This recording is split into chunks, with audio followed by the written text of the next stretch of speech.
And we are live. Welcome to episode 36 of the Squared Circle Shenanigans. I am your main man, your main host, Brother Paul here. And Scotty and Jeremiah seems like could not make it this week so far. Nonetheless, that's all right because we have a fantastic guest with us. We have the one, the only, the Madman Pondo. How's it What going? up, guys? How's it going, man? I'm doing pretty good. I'm doing pretty good. How about yourself? I'm man. Um, couldn't be better. I got a pretty good gig in Japan. I'm going back and forth to. Uh, Godzilla's movies are coming out strong. I mean, can't complain about too much. Health is good. Family's health is good. Doing all right. That's awesome to hear. That's awesome to hear. Before we get too far into this, I'd just like to give a huge thank you and shout out to our sponsors.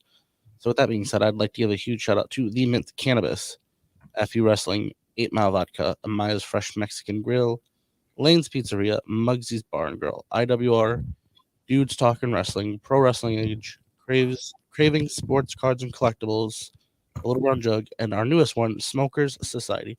Thank you all for your love and support on our episodes through and through. Now, today's topic is pick a year, and we decided to choose 2004. That was a pretty good year for wrestling in general. Hello, Tony. How's it going? Alrighty. So before we get too far into the stuff that I chose, tell us a little bit about how your career started and what you were doing in 2004. 2004, man. I was real strong in Japan doing 3-month tours.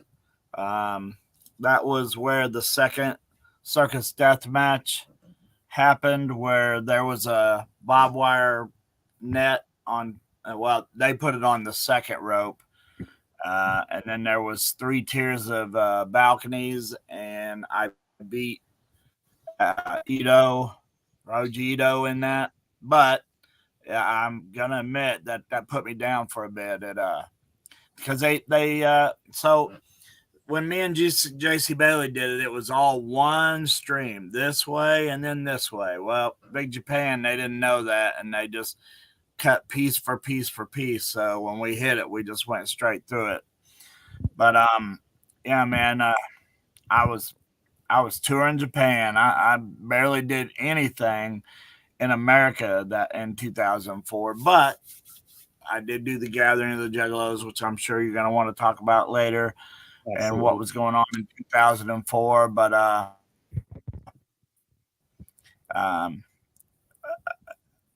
one thing that I do remember for CZW, it was me and Necro Butcher and New Jack in a 3-way. That was, I mean, he's not here no more. So a lot of people had problems with him, but I never had a problem with New Jack, never once. And, rest in peace to him. But 2004, I do remember that 3-way there at ECW Arena.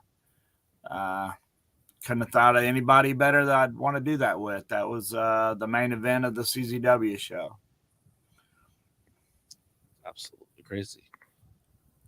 So talked about 2004. When exactly did you start your wrestling career, and what made you jump into wrestling? Well, ever since childhood, my grandma lived in Carmel, Illinois, and there was a guy named Roy West Jr. who would take me to all these wrestling shows. So at a young age, I mean, even before I was going to wrestling, there was so much wrestling on TV, and I'm not talking about WWE. I'm talking about Jerry the King Lawler's CWA, which became USWA later, ICW, which was the Pafos, wrestling at the Chase out of St. Louis. I mean, I was just a super fan, and my mom to this day still has a piece of paper from the school, my grade school. It said, draw what you want to be when you get older.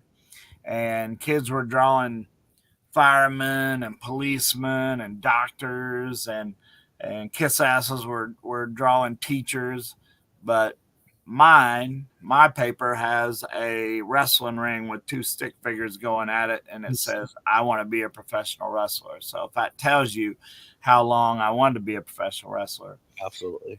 And I did it, man. I mean, whatever you think I am today, here I am, you know. So I would say I succeeded in what I was out to do. That's fantastic. That's great to hear. One thing that you guys might realize who Madman Pondo is, 2004 was the, I don't think it came out till 2005, but 2004 was the Backyard Wrestling 2 video game release party uh, for PlayStation and Xbox.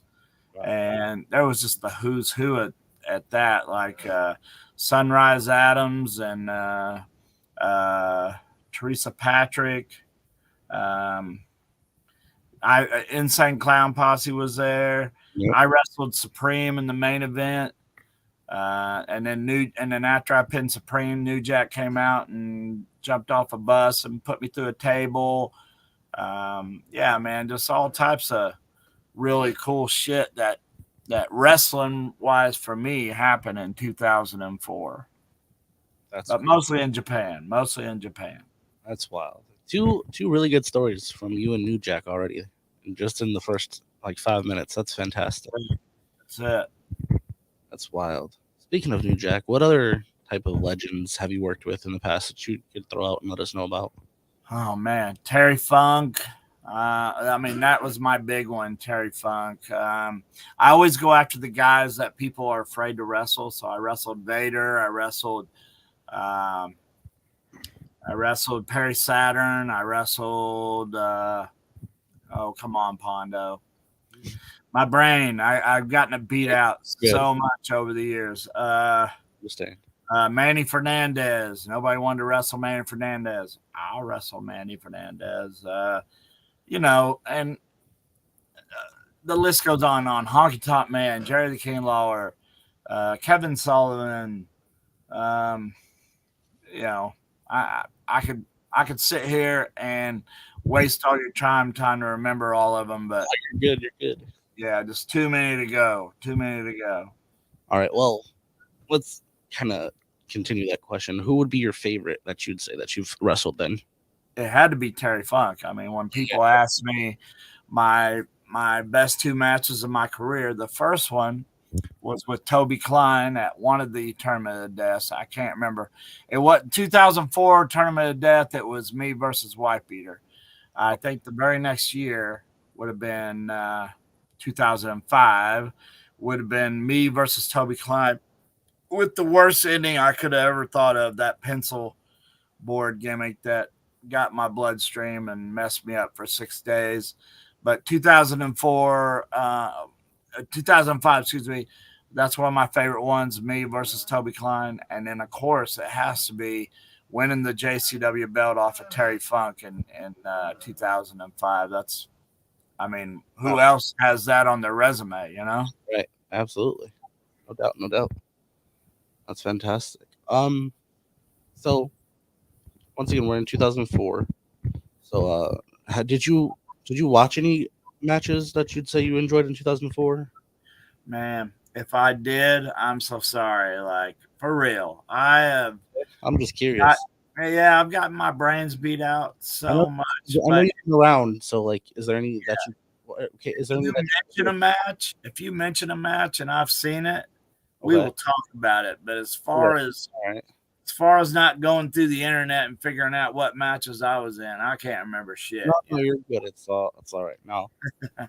All right. Well, I wrote down some interesting ones, but like I said, mine are mainly WWE related as usual.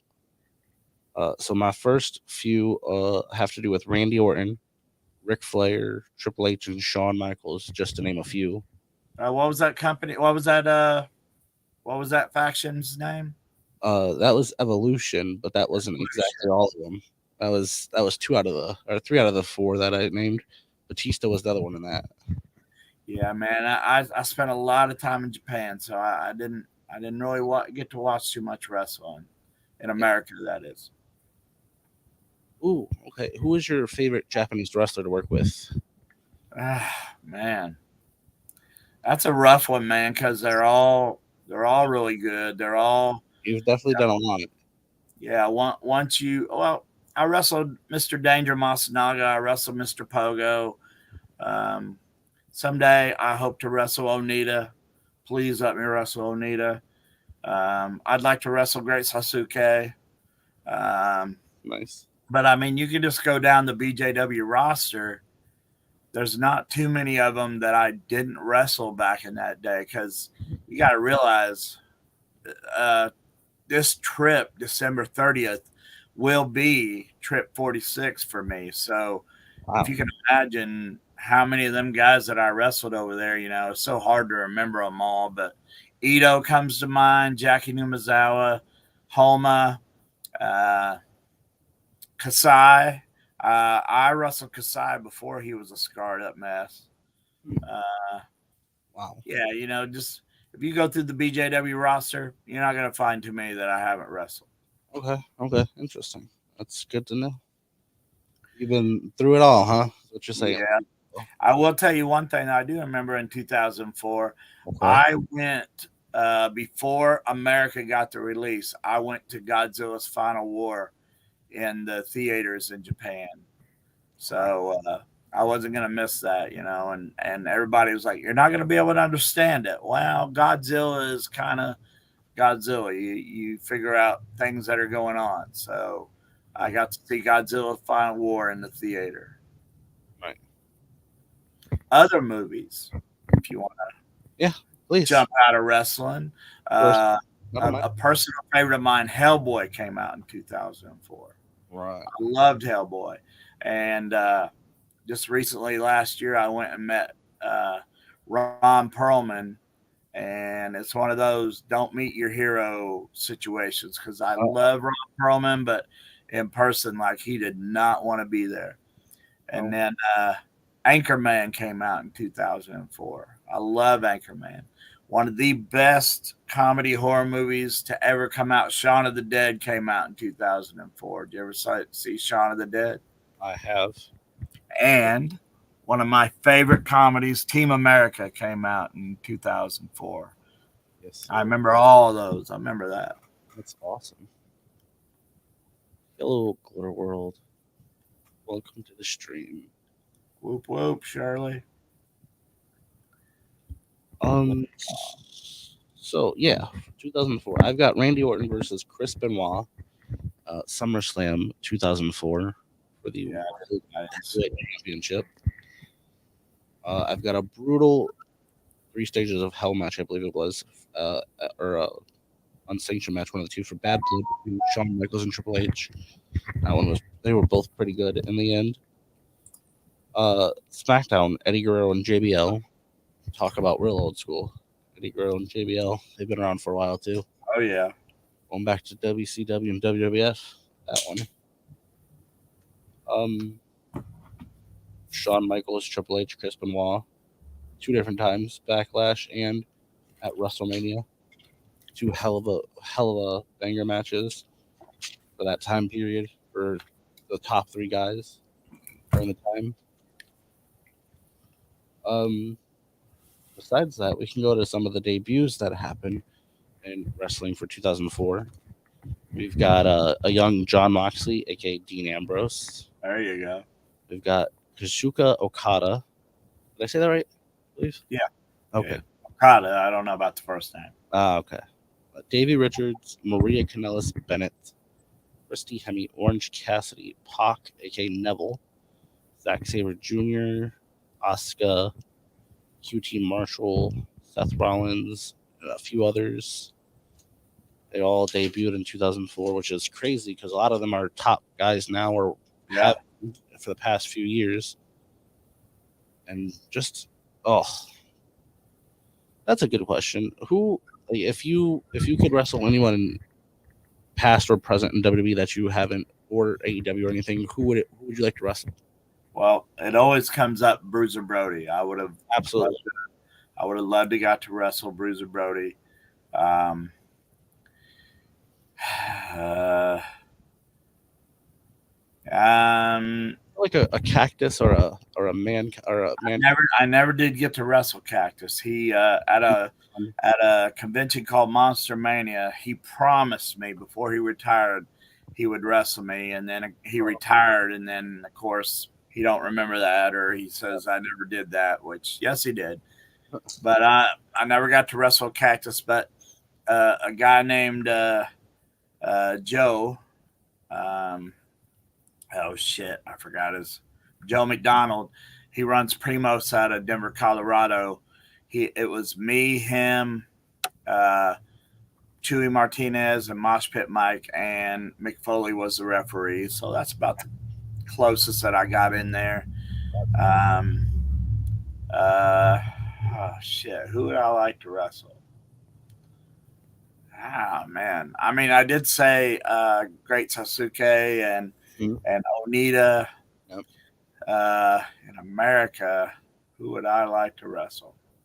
Well, I wrestled that Doctor Redacted in a 4-way, but I'd like to take that guy on in a single. He's a monster. I've seen him at a few shows. He's a brave one. That guy. He could stay. I think he could stay with you for a little bit, for a minute there. I believe so. I believe so. Definitely up there. He's wild. And could I stay with him though? That's the question. I really think you could. I really think you could. I'm 54 now, bro. So got Mr. Jeff Hill wants to know: have you ever worked with Balls Mahoney? Yeah, a lot. Yeah, man. I worked him as a Buddha Singh, and then I worked him as Balls Mahoney.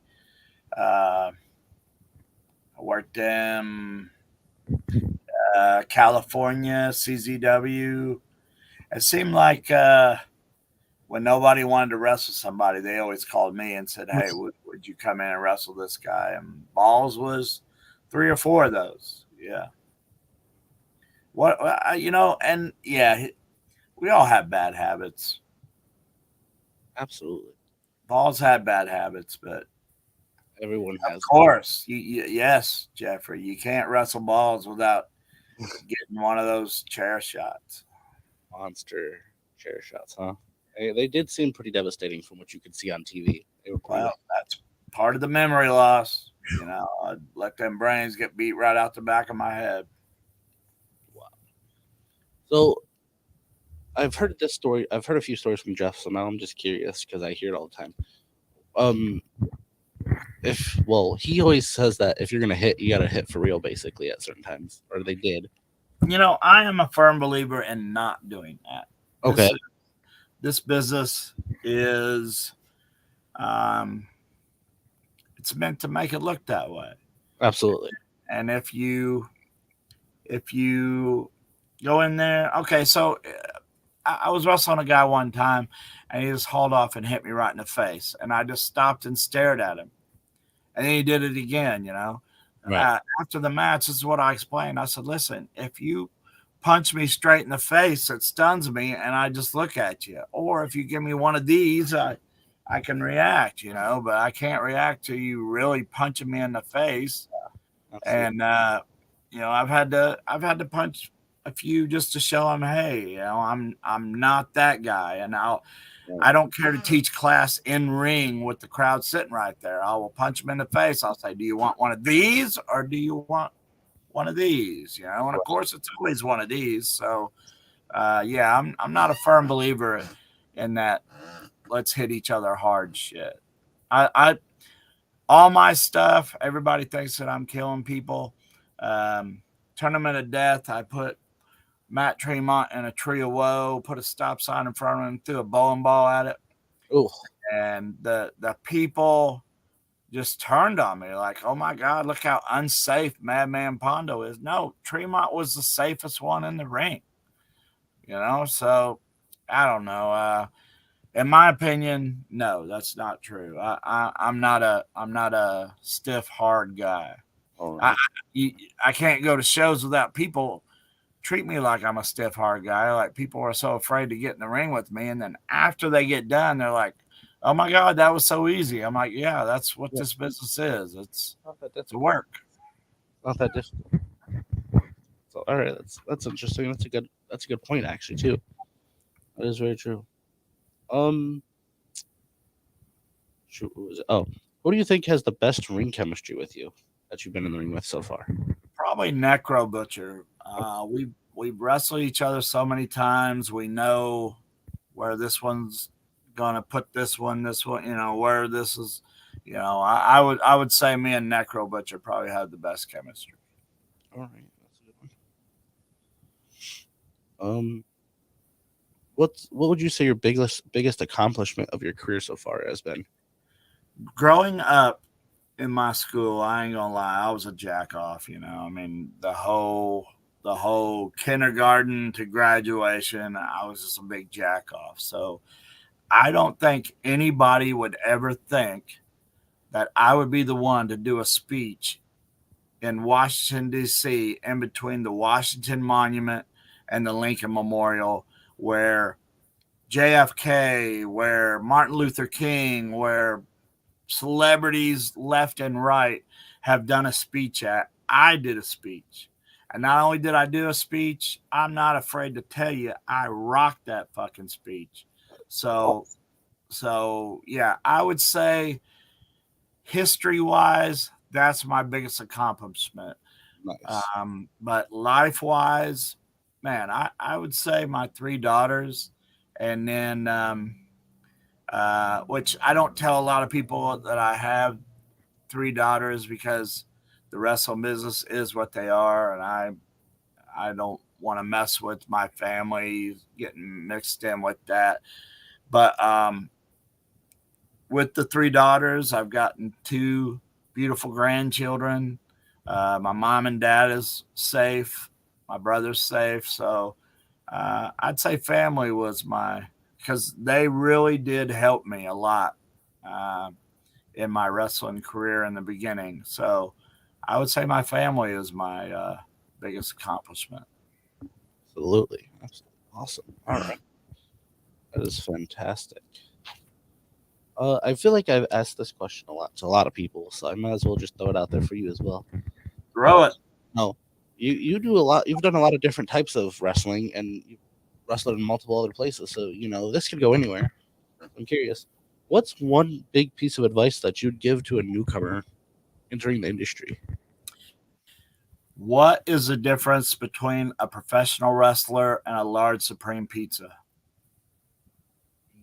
I'm not too sure what. The large Supreme Pizza can feed a family of four. Okay. So listen, if you're gonna get in this business, don't think right away those big bucks or even those middle bucks or even affordable trips are gonna come right away. Uh, keep your day jobs. That's not an insult. Keep your day jobs. Keep your night jobs.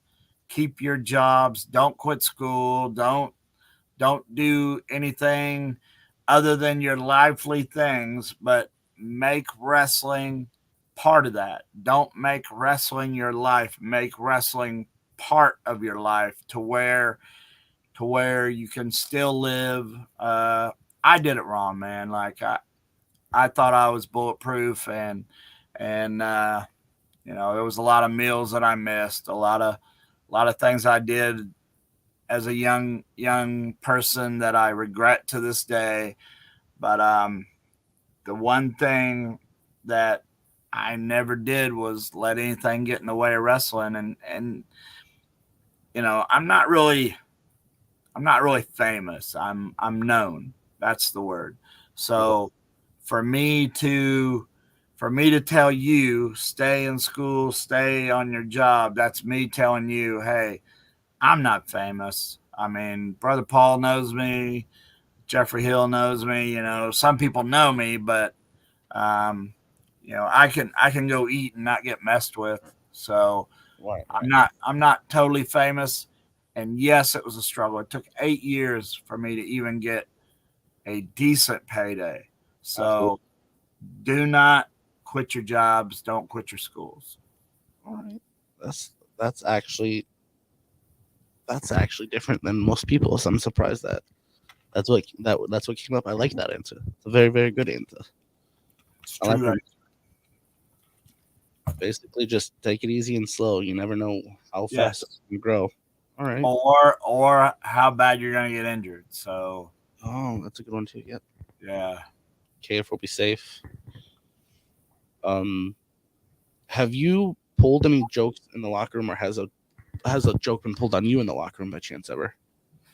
You know, it's kind of famous that nobody can get me in the Oh, locker room, but I've done so many things. But the first one that comes to mind, I was married to Lady Vendetta back in the day, right. and this guy, 2 weeks out from his show, calls me up and says, "Hey, how would you like to come down and wrestle in Spencer, Indiana for me?" His name was Indiana Kid, Don Basher, the Indiana Kid, and but he was Ron Owens at this time.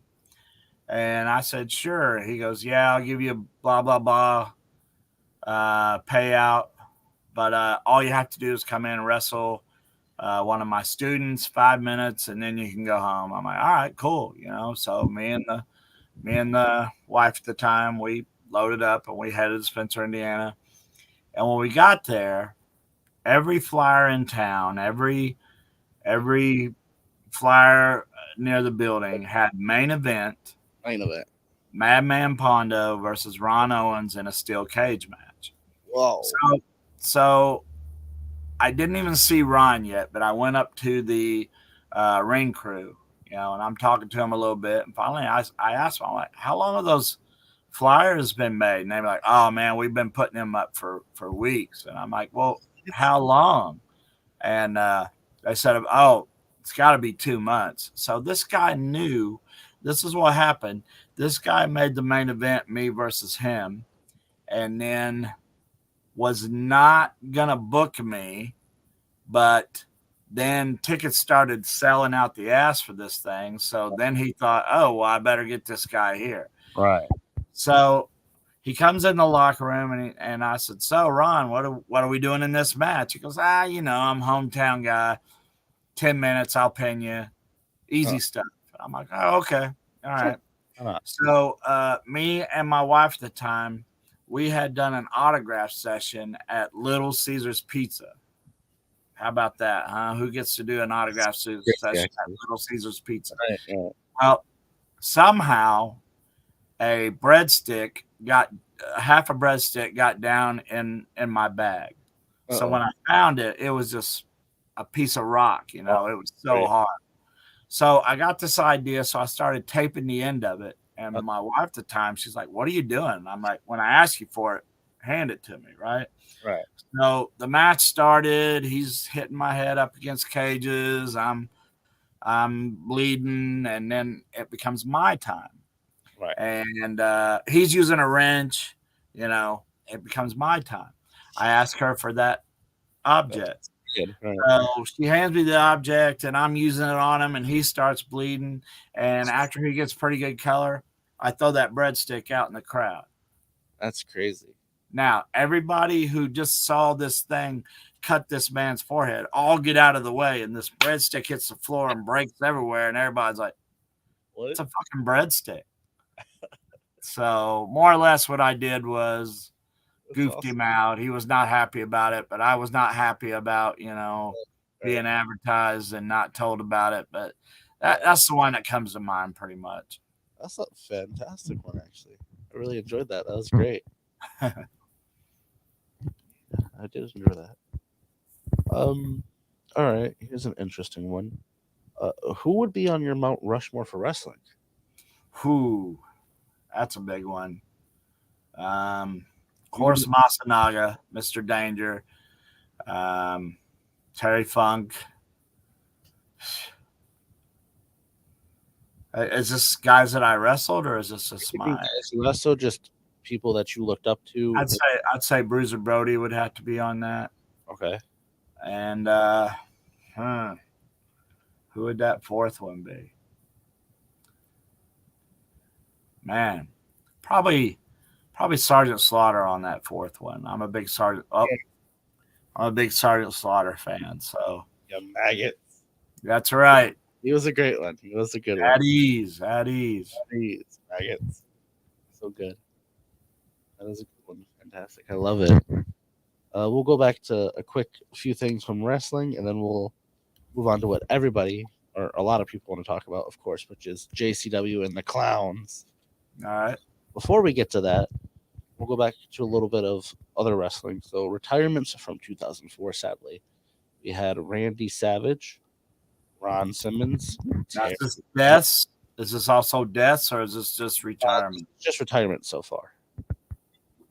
So yeah, we've got Randy, Ron, Terry, Sable, and the Fabulous Moolah are the top 5 for retirements of 2004. Hmm. Randy's was the biggest one because it was the biggest shock, apparently. Yeah. The Fabulous Moolah was the 5th one, and it's just because of older age. So I don't know exactly what they meant by that, but biggest shock was Randy, and the 5th one, which was average, was Fabulous Moolah. And it's just because she was old, she was too old, couldn't go that much. I'll tell you a little secret about that. Randy Savage retirement. He didn't retire. He Slim Jim started sponsoring the bloodymidgets.com. Gotcha. And Randy Savage was one of the wrestlers on that. Of course, it was all a bunch of midgets, but Randy Savage also was on that. So he didn't really retire. I mean, nobody ever retired. Right. Professional wrestling. I don't care who they are. Retired. Only maybe 4 people I know. Nick Mondo got out, never came back. Who else got out and never came back? Jerry Lynn, who said, "I will never come back." He's in AEW now. I mean, so many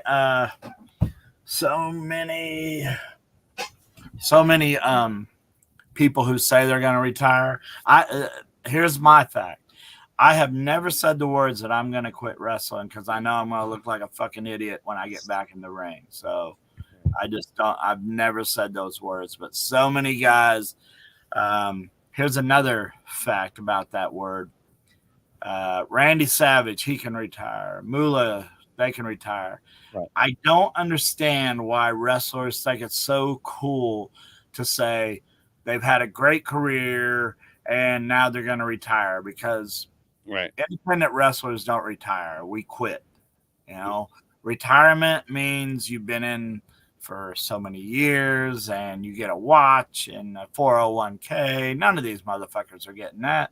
So I wish wrestlers would stop saying the words, "I'm going to retire." I've been all over the place. I can't retire. I can quit if I want to, But you look at you're right. Ric Flair's retired 3 times already. But he's back. He deserves it. He deserves it. He does. I'm just saying, he's retired 3 times and came back. Now he's with AEW. From TNA to WWE to TNA to something else. Is he thinking about wrestling again? I heard something about he mentioned he wanted to die in the ring, so Tony Khan's going to let him wrestle again. He wants to die in the ring, and he told Tony he wanted to wrestle, and then he straight up tweeted for some reason as a 65-year-old man. He tweeted at the current AEW champion that he wanted the next match. I'm like, oh boy. Here's the problem with that. Now, I have so much respect for Ric Flair.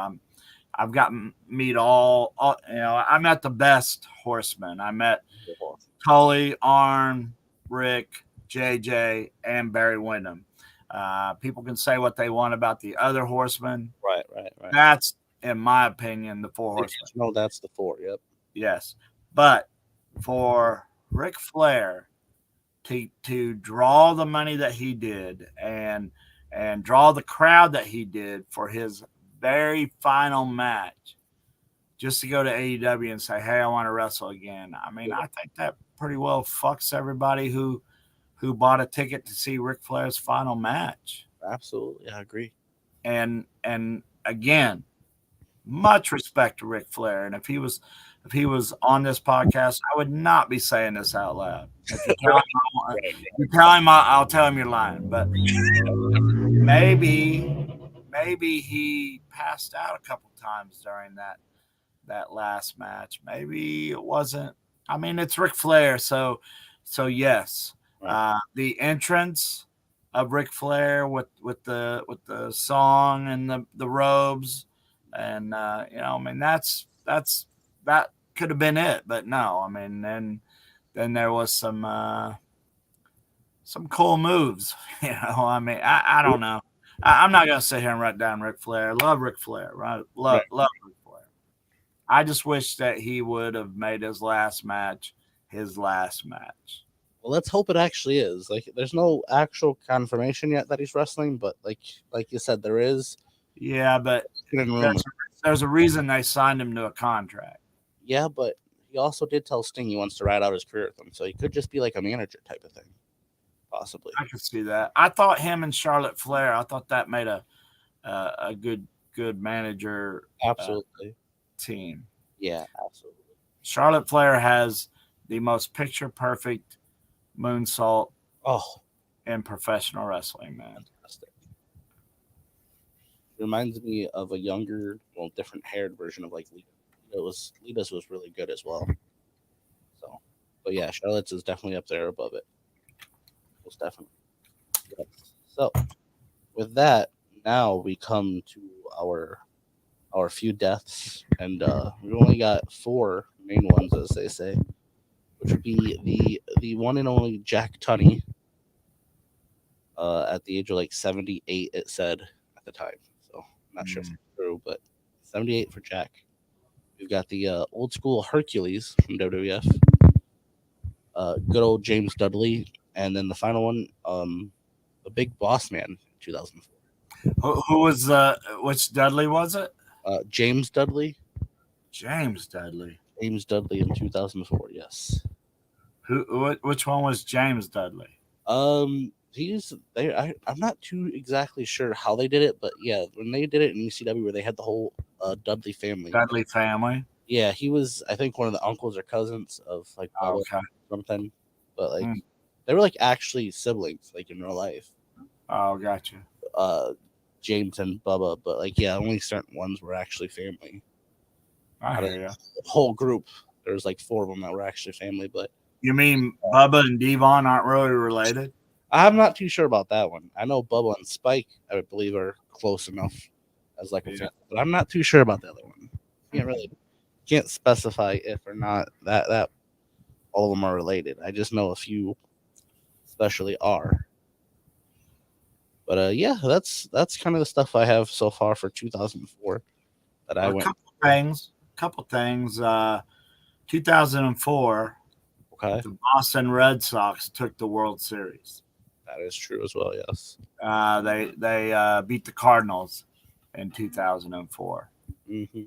And then we cannot forget 2004, in my opinion, was the decline of the government with our president, George W. Bush. Oh, well, was you a George W. Bush fan? No, I was not, but I knew exactly where you're going when you said that. All right. I like it. That was also 2004. I think all the presidents up until I'm not a political guy, trust me. Right. That Necro, I got to tell him to stop talking politics to me all the time. But now that the movie Cheney is out and all this stuff, and George W. was he had alternative motives for things that he did. Right. 2004, in my opinion, is the demise of the government. Interesting. I like that. I didn't really think about that. That's a good point. That's wild. But nonetheless, now we go to the interesting, fun stuff, which is like you were talking about earlier, some of the crazy deathmatch tournaments and the JCW. JCW. Yes, sir. And the gathering. Let's talk about that. Let's talk about that gathering, because to this day, that gathering is probably one of the most remembered one because it is known as the Mud Gathering. It was in Garrett, Ohio, Mm-hmm. and it rained cats and dogs, and every trail, every place you stood had sinking mud. Oh, And not good smelling oh, sinking I mud. bet. It Yeah. was like shit on a shingle, Oh, sinking mud. jeez. And so me and my buddy Woody Numbers, we went to Walmart and uh, we bought. Well, I bought rubber boots. I don't remember what he bought, but I went ahead and bought rubber boots, and that was the year that I wore rubber boots everywhere. Huh. Uh, I remember I did uh, it was such an honor to me. It was on one side of the ring, it was Violent J, Vampiro, and Nazawa versus me and the Headhunters. Absolutely. I was so happy with that. And then the Oh, next day, it was again Violent J, Vampiro, and Nazawa took on me and the Powers of Pain. all I right. remember one of the juggalos threw a can or a bottle or something, and the warlord. It took Wow. everything I had. It took everything I had to get that man not to go over that guardrail Oh, and kill somebody. I'm like, no, no, no, that's what they do here. And he's like, that's not what they do to me, you know. And I was like, all right, you know. But that was two of the matches, and then we had an impromptu late night match. right. Violent J just threw one together, and I can't even remember who I wrestled on that, but I remember um, we tied up Norman Smiley in the corner, That's awesome. and every wrestler, every artist, Twisted and I think Boondocks, I can't remember, chopped Oh, uh, Norman Smiley, and and you would think that was a cruel thing, but it was just everybody was having a good time doing that. Um, some of the bands, of course, ICP was there, right. and ICP and Twisted was getting along. Blaze Your Dead Homie, ABK, all them guys were all getting along, and which none of them. I mean, ICP doesn't get along with any of those guys anymore, understandably, but does not get along with those guys anymore. But two things that I got to see at that mud gathering. Right. One, Shock G Okay. from Digital Underground. The Humpty Dance. I got to see him perform, and I got to see Old Dirty Bastard perform at the 2004 Gathering of the Juggalos. Yep. Uh, there was a Tech Nine party. Well, no, me and Rude Boy, me and the Rude Boy, we did the midnight um, party, and Rude Boy would talk to these guys. So at our party, oh my god, I can't believe I forgot their names. The fuck shop. Oh my god, I cannot believe I forgot these guys' names. Me So Horny. They had the song Me So Horny. Hold on a second. Well, I'll go ahead and tell you the other one. And Tech Nine came to our party and did a little set. And it got to the point where he was doing so much that his manager stepped in and said, hey, we're going to go ahead and let him do this tomorrow. Oh my God, I cannot believe I forgot who these guys was. Hold on a second. Ooh. What rap group sang Me So Horny? Tap the speaker. What rap group sang Me So Horny? Two Live Crew. I'm so sorry. I can't believe that I forgot who Two Live Crew was, but Two Live Crew played. Tech Nine played. the next night. And yeah, man, the mud gathering is remembered for all the wrong reasons, but hey, to it was a me, good time. I got to live two very cool matches. I got to watch Old Dirty Bastard, and I got a picture with Shock G before he left. So, you know, It's pretty cool. I have my own memories of 2004's Gathering of the Juggalos. Absolutely. So, how does one meet the clowns, and how does one, like get into the group and do as much as you've done with them? So, back in the day, there was a guy, you might have heard of Malcolm 3 or Malcolm 2 DBA. Yep. Well, their DBA's dad, Sweet Daddy Malcolm Monroe, was running a company. Man, I forgot the damn call letters for it. But it was one of the funnest companies that I'd ever been to. I remember two guys named Tex Monroe and Steve Matrix caught a car on fire. What? And yeah, they threw a flaming barbed wire bat inside this car, caught the car on fire, and the fire fighters had to be called because the flames were getting high and the electric cords were right there. Oh my. You might think that is bad, but to me that was good. Right. No, And that's crazy. that's where I met. I can't remember who the other guy was, but I met Edge. He was wrestling. He was Sexton Hardcastle. Okay. DBA was a kid at this time. But the point that I'm getting, two guys wrestled at this company. Hector Hatchett and the Sewer Dweller wrestled each other. Okay. And I had no idea what an ICP was. I had no idea who these guys were. They were a couple of white guys with dreadlocks. Right. That's Right. all. And me and this piece of shit wrestled in a thumbtack death match. And when we got in the back, Hector Hatchett and the Sewer Dweller was like, "Oh my God, man, that was so awesome.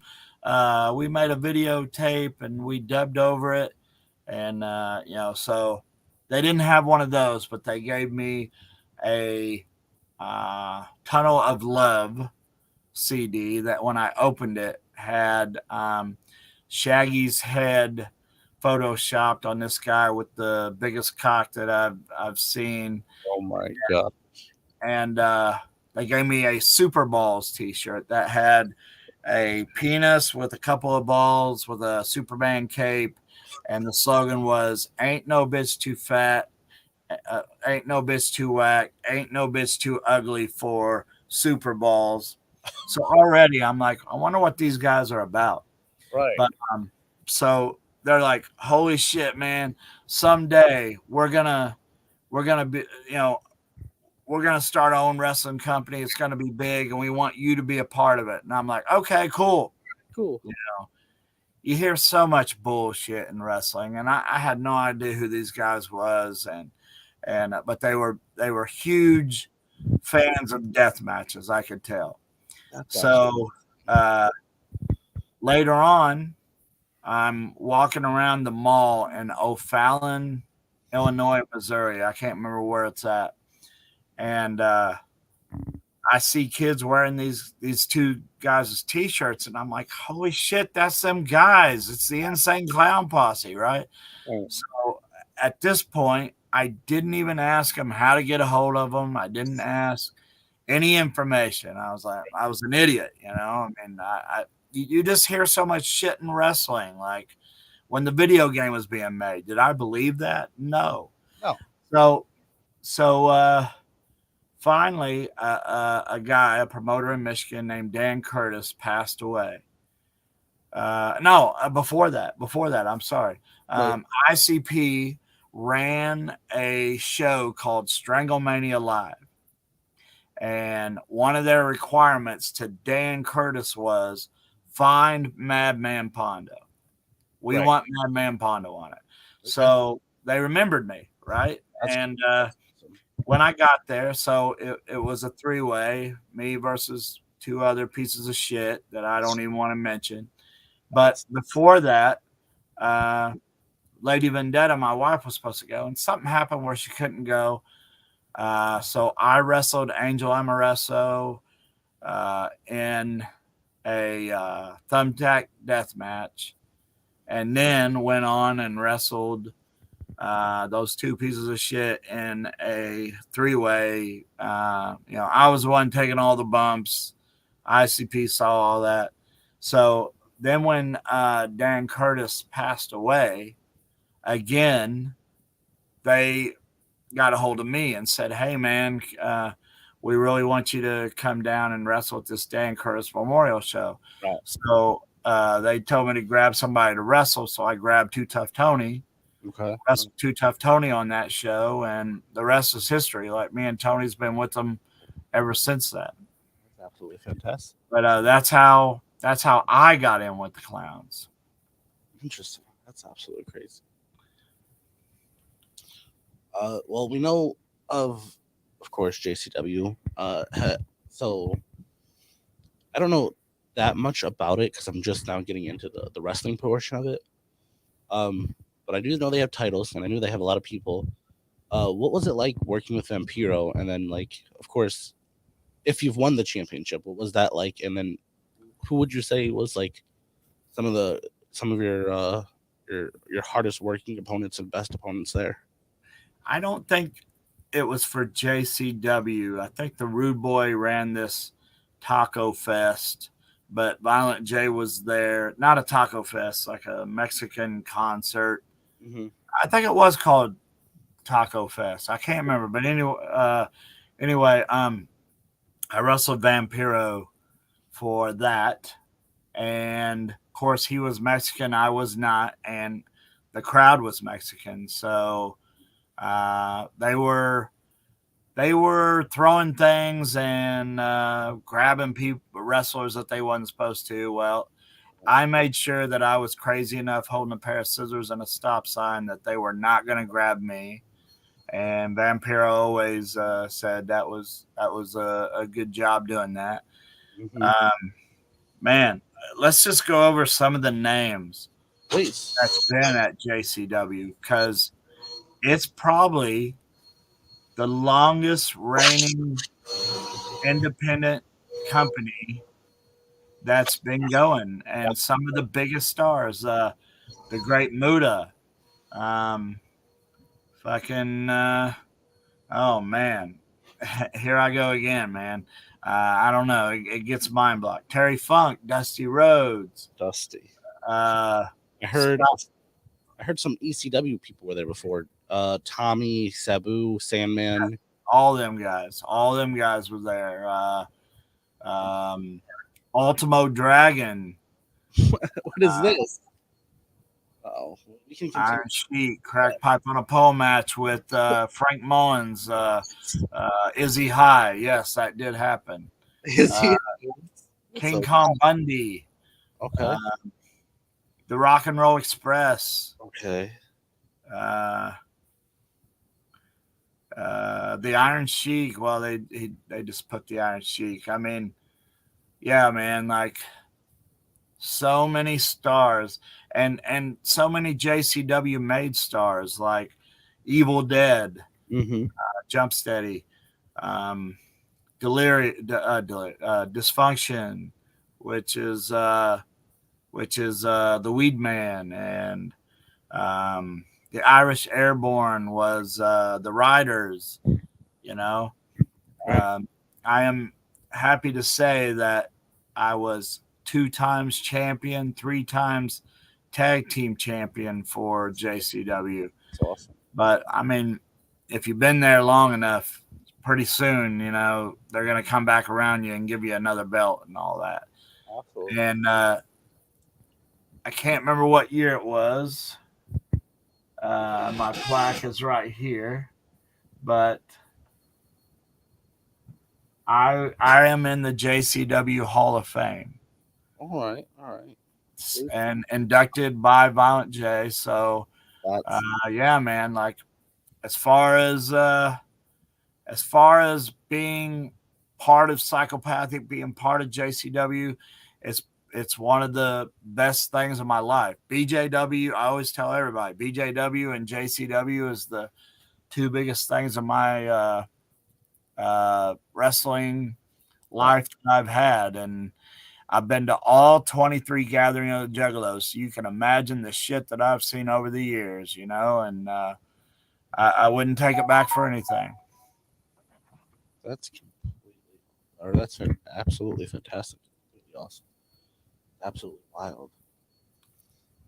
Um, what would you say was like your most wild experience that you could talk about at the gathering? What do you think would be like your favorite moment type of thing at the gathering that you enjoyed Favorite most? moment. I mean, favorite moment would be beating Terry Funk for the JCW title. I'm not gonna lie, like that Absolutely, is I can that is up in the sky right there. But top five moment. being Fago Monster, Okay. which I don't know if you know what that is or not, but during the concerts, Fago 2 liters have to be packed in this Yep. huge ass bucket for ICP to pick up.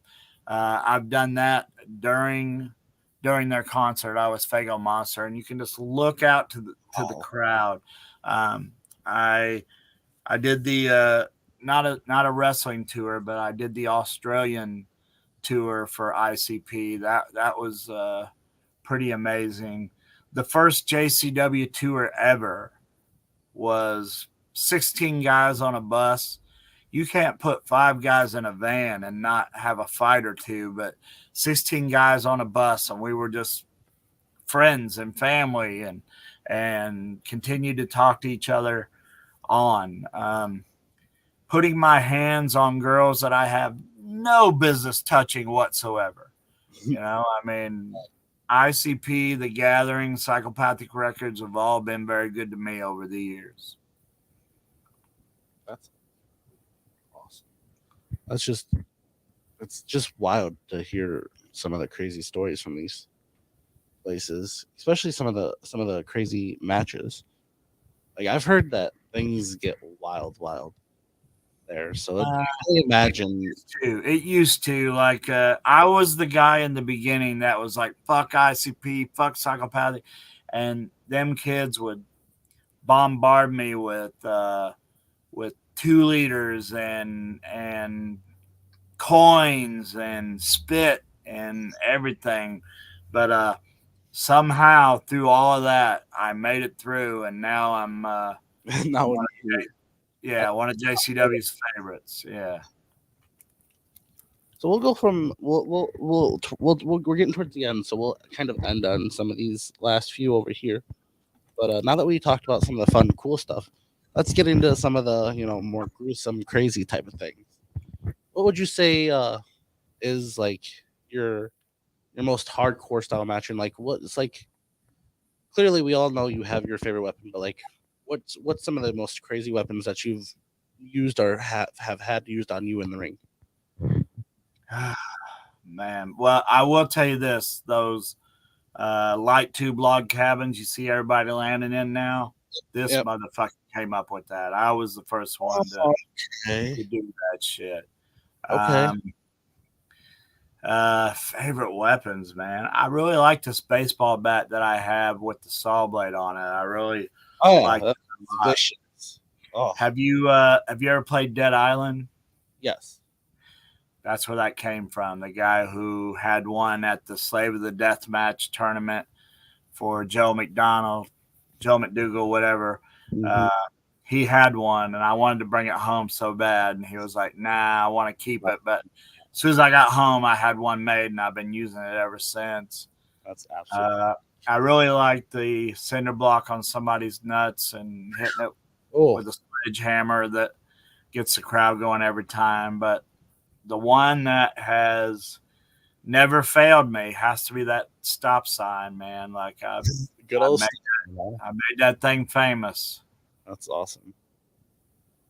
Both stops. Oh, what would you say? Or, what do you think? What would you say like hurts the most that you've done in a death Pencils. thing? Pencils. Pencils, man. I took a Toby Klein gave me a Death Valley driver on a bed of pencils, and the lead, graphite, whatever it is, I still have it in my back.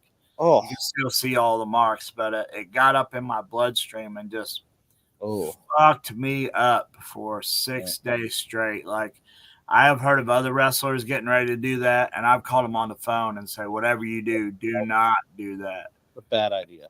Yeah, it's not just it's just, I get it. Some guys want to be like me and take that bump, but that's the one bump that I tell everybody.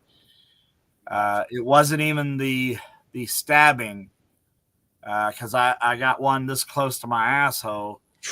They had to pull out. It wasn't even that. It was the days afterwards, delirious, agonizing pain in my body that I tell all of them, leave them damn pencils alone. But yeah, it was those pencils.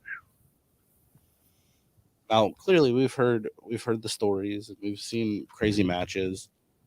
Barbed wire bats, cheese graters, light tubes, anything, everything.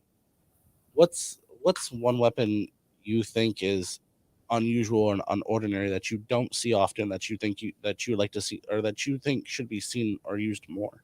Uh, I used to be against these gusset plates, Okay. but I have figured out that once somebody places one here, Hmm. you get this whole crimson mass going on. So I'm kind of a fan of them now. So uh, everybody's looking for this, but if Right. you have a gusset plate on your forehead and it comes off and it's yeah, I would say that answer to that would be those gusset plates. Nice. Um, I just had a question. I lost it real quick. Oh, You'll find it. right. Um. So, um, is there anybody I should how should I phrase this? Is there anybody that's passed away that you haven't fought that you would like to? Bruiser Brody, of course. Right. Um, I will say one of the devastating deaths that happened not too long ago, one that just made me sit back in my chair like, damn it. Me, Hoodfoot, uh, um, Satu Jin, and Remington Roar was in Texas not too long ago. Right. And I tried to call Terry Funk's telephone number. We was going to stop by the nursing home that he was at. We was going to go visit Terry Funk, but his voicemail was full. Oh, So, I mean, that was going and coming. The voicemail was full. So I didn't get to sit with Terry again before he passed away, but I would say that was a huge one. Another one, I don't know if you knew this or not, but Odorous Youngus wrestled for me and then wrestled for another company named D1W, the okay. lead singer of Guar. Right. I have his only tattoo that he ever did on my leg. He autographed his name in my leg, and he was such a down to earth guy that he went and did a tour in Japan. He went and did a tour in Japan, and he was writing me from Japan. He was like, "Pondo, we're killing it over here," and his very next sentence was, "You'd be so proud of us." And I'm like, Dave, you're Guar. I'm proud of you already. What are you talking Right. about? But that's how down to earth he was, that he cared about what other people thought about him. And when people were writing on Facebook and everything, it Yeah. might even have been MySpace. No, it was Facebook then, that he died. I wrote him right away and I said, hey, man, uh, write me back so I know these guys are full of shit. And I didn't get an answer back. So Terry Funk and Odorous Youngus, Dave Brocky, those two I would say was the main two gut wrenchers that got me pretty hard. That's fair. That's fair. Completely understandable. I did remember my question, like you said. It took me a second. All right. But we go to multiple indie shows around here. Some, like we've said, IWR, Combat One, a few of these. Um, what was it? We go to like the death match things, type of things too. Um, Legos. What about Legos? Have you been have you felt them? Have you used Oh them? yeah. Well, What I would mean, what would you say about every Legos in the wrestling industry?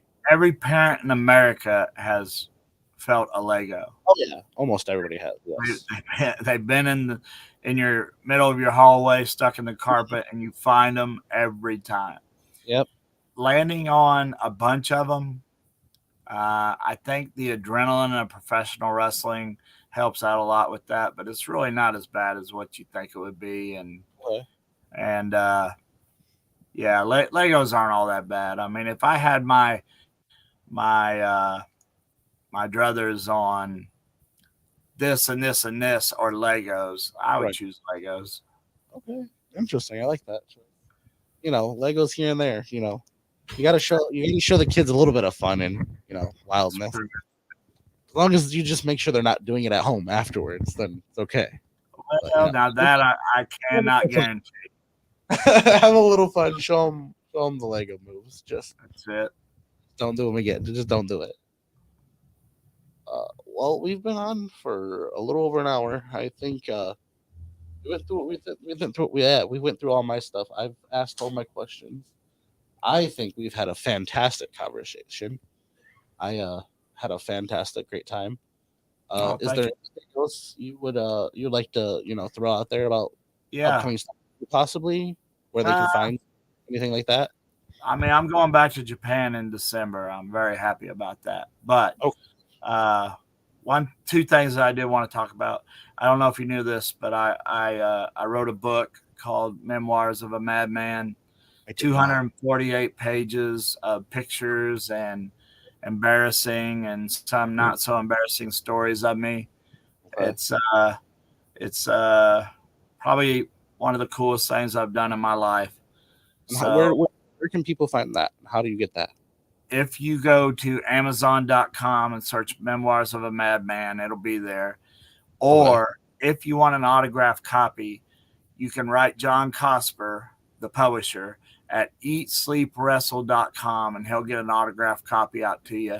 And if you bring that to the show that I'm at, on that first page, I will give you the old bloody thumbprint on the first page So, because I usually have plenty of ink. right, right. And then Corey Higdon at deathmatchworldwide.com started a web page for all the deathmatch workers. Okay. And if you're looking for a couple of 8x10s signed, or if you're more important, looking for Madman Pondo t-shirts or just about any deathmatch worker you can think of, Corey Higdon has got a hold of them. He's got some of the Japanese wrestlers, some of the Australian wrestlers, a lot of the American wrestlers. Um, Again, that those two, you can go to Amazon.com or EatSleepWrestle.com for the book. Or if you're looking for a Madman Pondo or any Deathmatch Workers t-shirt, deathmatchworldwide.com. Tell Corey Higdon Pondo sent you. He won't give you nothing cheaper, but it'll make me look good. Absolutely. All right, all right. I like that. Well, once again, thank you for coming. As a No, fantastic, thank you for letting me on, man. had a great time, great conversation. Like I said, we'd love to have you on again eventually in the future. Talk more stuff, wrestling, anything. Just get a hold of me. Absolutely. Before we go, once again, I'd like to thank our sponsors. So thank you again for the huge shout out and love and support from The Mint Cannabis, Smokers Society, FU Wrestling, 8 Mile Vodka, Lane's Pizzeria, Amaya's Fresh Mexican Grill, Mugsy's Bar and Grill, IWR, DTW, Pro Wrestling Edge, Cravings Sports Cards and Collectibles, and the Little Brown Jug. Thank you all for your love and support. And that was our show. Come back next week where we will be joined by Reese Bowling, one of our uh, friends of BrainJerk and a huge wrestling fan as well. He helps out with a bunch of stuff of ours. He'll be our guest next week. We'll have another fantastic new topic. And of course, as always, I am your host. This has been Circle Shenanigans. With that, I would say adieu, thank you, and goodbye. See ya.